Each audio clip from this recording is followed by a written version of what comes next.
श्री शिवाय नमस्तुभ्याम। हर हर महादेव। स्वागत है आप सभी का पुनः एक नई वीडियो में, जिसके माध्यम से आप पूर्ण संतान प्राप्ति का उपाय जानेंगे।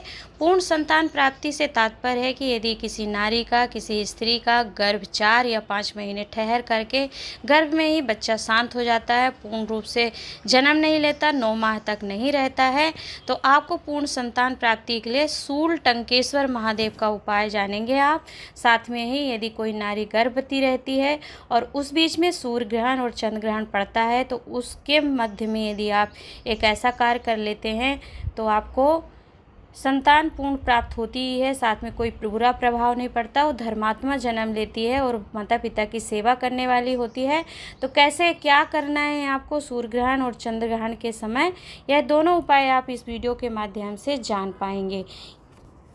तो वीडियो को अंत तक ज़रूर सुनिएगा, देखिएगा। यदि आप चैनल पर पहली बार आए हैं तो चैनल सब्सक्राइब कर लीजिएगा। उपायों को लेकर आपके मन में किसी भी प्रकार का कोई प्रश्न आता है तो कमेंट बॉक्स में पूछिएगा, हम उसे बताने का प्रयास करेंगे। यदि आप इन उपायों को पूज्य गुरुदेव के स्वयं वाणी में आप श्रवण करना चाहते हैं तो कमेंट बॉक्स में बताइएगा, मैं उस कथा का भी लिंक बताऊँगी कि आप किस कथा में और कौन से दिवस की कथा में आप इस उपाय को सुन सकते हैं। उपाय जानकर समझकर अपने जीवन को लाभान्वित कर सकते हैं। तो आइए देर नहीं करते हैं, जानते हैं हम अपने पहले उपाय को पूर्ण संतान प्राप्ति के लिए।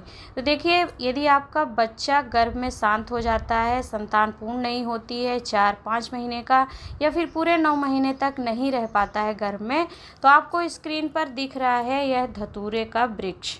धतूरे के वृक्ष का उपाय आपको तभी करना है जब आपका गर्भ ठहरता है। मान लीजिए गर्भ आपका 4 या 5 महीने का गर्भ में आया, रहा और फिर शांत हो गया, पूरे 9 महीने तक नहीं रह पाती संतान आपके गर्भ में, और 4-5 महीने के बाद गर्भ समाप्त हो जाता है या फिर बार बार आपका गर्भ ठहर कर गिर जाता है, तभी आपको इस उपाय को करना है।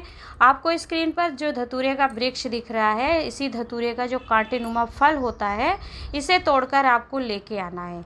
आपके घर के आसपास लगा हो या कभी आपको धतूरे का एक ऐसा फल मिल जाता तो आप अपने गमले में भी उसके बीज डालते हैं तो धतूरे का वृक्ष तैयार हो जाता है। जैसा कि आप स्क्रीन पर देख पाएंगे कि मैंने घर के गमले में ही शिवलिंग का, पार्थिव शिवलिंग का पूजन किया था, धतूरा चढ़ाया था, तो उसके बीज से ही नया वृक्ष तैयार हो गया।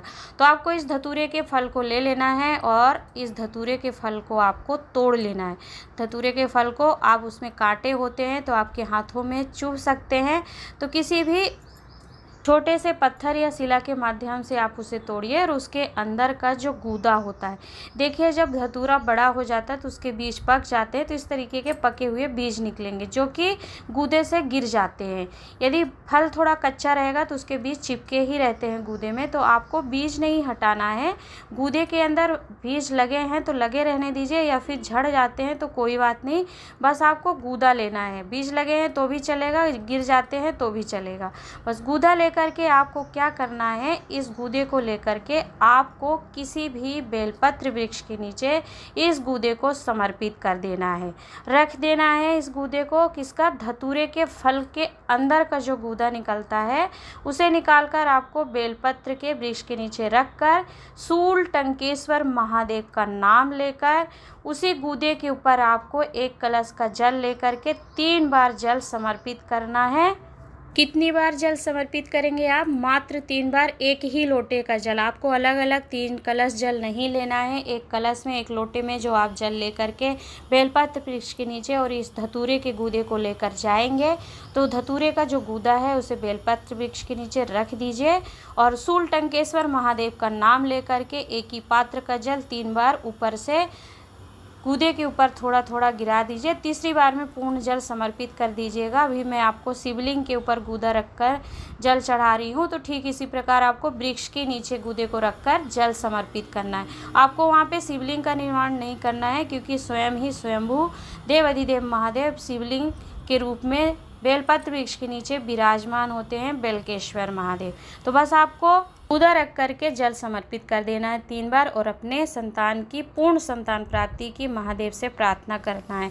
तो उसके बाद आपके चढ़ाने के बाद इस प्रकार से जल जो संतान होती है गर्भ में शांत नहीं होती है और पूरी संतान होती है, अर्थात वह 4 महीने 5 महीने या 2 महीने 3 महीने की संतान होती है और गर्भ में शांत हो जाती है और आपका एबॉर्शन हो जाता है बार बार, अर्थात बच्चा आपका पूर्ण नहीं होता है 9 माह के बाद बीच में ही उस गर्भ शांत हो जाता है। तो उसके लिए पूज्य गुरुदेव वर्णन भी करते हैं कि जो गर्भ में संतान शांत हो जाती हैं उनकी मुक्ति के लिए, क्योंकि उनका मोक्ष नहीं होता, मुक्ति नहीं होती, तो गर्भ में शांत हुई संतान के लिए प्रत्येक नारी को श्री शिव महापुराण कथा श्रवण करना चाहिए। जब लाइव कथा आती है तो उससे उन जीवों को जो कि आहूत और वासुक बनते हैं उनको मुक्ति प्राप्त होती है। तो ऐसे जीवों की मुक्ति के लिए शिव महापुराण की कथा अवश्य आपको श्रवण करना चाहिए। साथ में अपनी पूर्ण संतान प्राप्ति के लिए आपको यह शूलटंकेश्वर महादेव का उपाय करना चाहिए।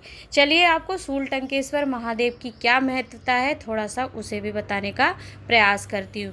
तो देखिए, सूर्य देव की पत्नी जो थी संज्ञा देवी, जब उनके गर्भ से शनि देव प्रकट हुए थे, जन्म लिए थे, ऐसी कथा है स्कंद पुराण में वर्णन मिलता है कि सूर्यदेव की पत्नी संज्ञा देवी के गर्भ से जब शनिदेव प्रकट हुए थे, तो देखिए संज्ञा देवी सूर्यदेव की इतना तेज था कि वह उसको सहन नहीं कर पाती थी, तेज को सहन नहीं कर पाती थी। तब वह घोड़ी का एक रूप रख करके वन में तप साधना करने लगी और उस बीच में उनके तप साधना से शनिदेव का जन्म हुआ। और शनिदेव जन्म लेते ही इतने काले थे, तो तब सूर्य नारायण भगवान ने संज्ञा देवी से कहा कि ये शनिदेव तुम्हारे पुत्र अवश्य हो सकते हैं, क्योंकि तुम सुंदर हो, मेरा रंग सुंदर है मेरा और तुम्हारा रंग भी सुंदर है, परंतु यह शनिदेव काला है, या इसलिए हमारे पुत्र नहीं हो सकते हैं, ऐसा कह करके उनका अपमान किया था। तब सूर्य नारायण भगवान को क्या हुआ था, काया का रोग हो गया था। शनिदेव ने उनको अपनी दृष्टि दे दी थी। आपको कथाएं स्मरण होगी कि एक बार सूर्यदेव को शनिदेव ने भी अपने पिता को ही अपनी कुदृष्टि दे दी थी, अर्थात शनिदेव ने अपने पिताजी को जब देखा तो उनकी काया गिरकर टपकने लगी थी। जिस प्रकार चंद्रदेव की काया टपकने लगी थी, तो श्री नारद जी के कहने पर भगवान सोमनाथ के रूप में विराजमान हुए थे और नारद जी के कहने से सोमनाथ भगवान ने आराधना करी तो उनकी काया को ठीक करके सोमनाथ महादेव विराजमान हुए थे। ठीक उसी प्रकार सूर्य नारायण भगवान की जब काया गलकर गिरने लगी तो उन्होंने नारद जी का स्मरण किया और नारद जी के आगमन होने से उन्होंने उपाय पूछा कि मैंने अपनी पत्नी का अपमान किया, अपने पुत्र शनिदेव को स्वीकार नहीं किया, उनका अपमान किया, इसलिए मेरी काया टपकने लगी है। तब नारद जी कहते हैं सूर्यदेव से कि शनिदेव कोई साधारण नहीं है, वो शिव उपासक है, शिव साधक का अपमान करने से यही दशा होती है। तब नारद जी कहते हैं कि आप कोई बात नहीं, प्रयागराज संगम में तीनों त्रिवेणी संगम गंगा यमुना सरस्वती का जहाँ पर संगम होता है, मिलान होता है, उस स्थान पर बैठकर बट वृक्ष के नीचे सिद्ध बट वृक्ष से मतलब है कि वहाँ पर कोई साधना तर्पण आदि कार्य किए जाते हैं, वो सिद्ध वट होता है। तो सिद्ध वट के नीचे सूर्यदेव ने फिर आराधना करी थी देवाधिदेव महादेव की और उनकी काया को जब देवाधिदेव महादेव ने ठीक करी, काया का रोग समाप्त किया था, तब स्वयं देवाधिदेव महादेव शूलटंकेश्वर महादेव के रूप में विराजमान हुए थे। तो यह शनिदेव संतान थी सूर्यदेव की और संतान ना होने के कारण अपमान हो गया उनसे, तो उनको इस तरीके का कष्ट देखना पड़ा था। इसलिए यदि संतान को लेकर के आपके जीवन में पूर्ण गर्भ नहीं होता, तो यदि शूलटंकेश्वर महादेव का उपाय आप करेंगे तो प्रयागराज के पास सिद्ध वट वृक्ष के नीचे शूलटंकेश्वर महादेव विराजमान हैं। आप कभी जाइए तो उनका दर्शन अवश्य करके आइएगा।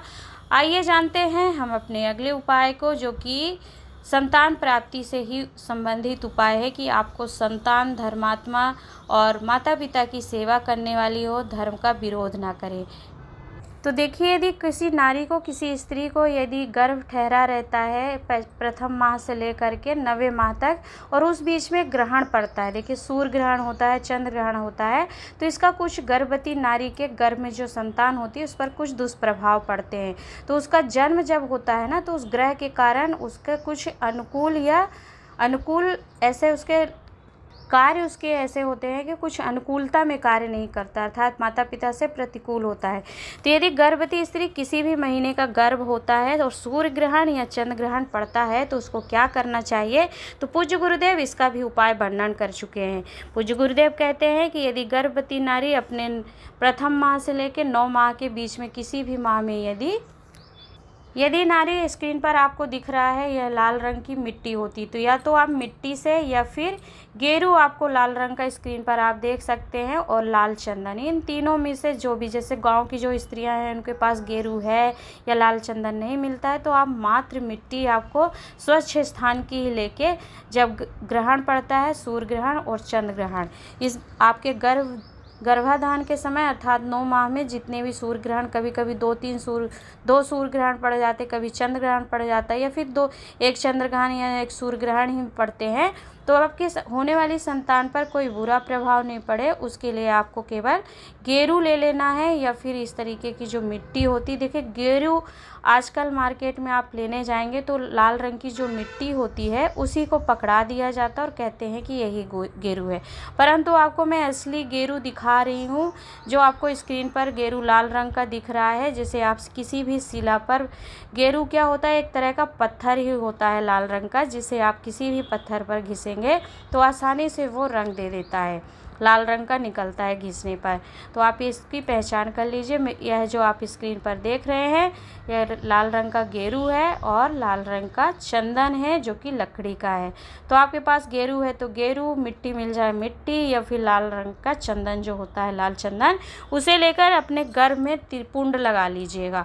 जब सूर्य ग्रहण 9 माह के बीच में कभी भी पड़ेगा और आपको लगेगा सूर्य ग्रहण पड़ने वाला, तो आप अपने गर्भ में त्रिपुंड लगाइएगा। त्रिपुंड आपको 3 उंगलियों से लगाना है, इसकी भी वीडियो मैं पूर्व में बना चुकी हूँ, आप उसका भी स्मरण कर सकते हैं।